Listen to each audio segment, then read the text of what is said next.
Este es un Sony LBT ZX8, un equipo del cual es muy habitual ver fotos de él en comunidades de sonido, ya que algunos lo consideran una joya en el audio, de las tantas que hay de Sony. Es de los 2000, en concreto de 2004, pero que no dejes que su vejez te diga otra cosa, porque este es una bestia. Es el mismo del que hablé en un material anterior. Ciertamente es muy aparatoso, aunque utiliza dos salidas, es decir, dos integrados de la serie STK412.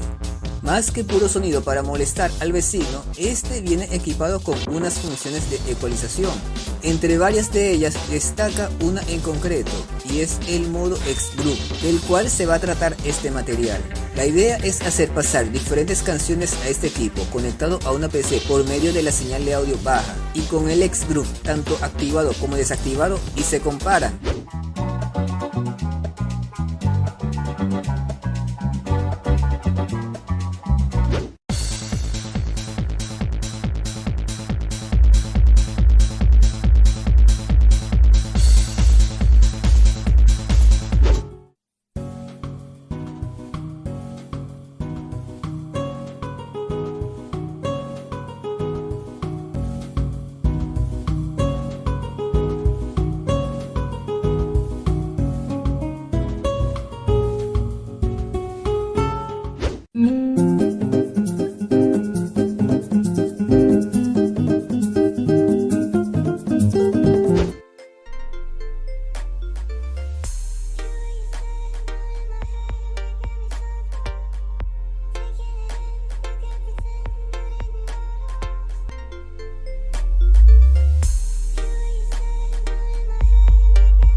A simple oído se puede notar que esta función eleva las frecuencias bajas. Haciendo pasar esta señal se puede ver que lo que hace es precisamente eso. Bueno, sí es verdad que cuando yo activo esta función se introduce también un efecto, por lo que yo hago es desactivarlo, que es lo que yo hacía para hacer las pruebas de grabación. También dispone de otras ecualizaciones preseleccionables. A diferencia de otros equipos Sony anteriores que discriminaban por género musical, este tiene uno que me interesa, que es el dance.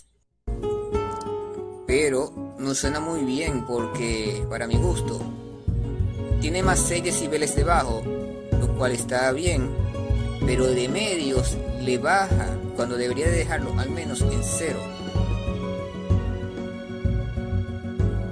Y en alto lo deja en 0, cuando podría haber subido también. También tiene otros interesantes. El gain, que tiene más 6 decibeles de alto, medio más 2, y el low más 8 decibeles, eso es mucho. Lo que yo lo que hago es desactivarlo. Pues eso, el modo X-Groove no hace más que dar más bajos, aunque se siente como si le diera más cuerpo. Muy bueno para algunos según el género musical predilecto, y otros no tanto.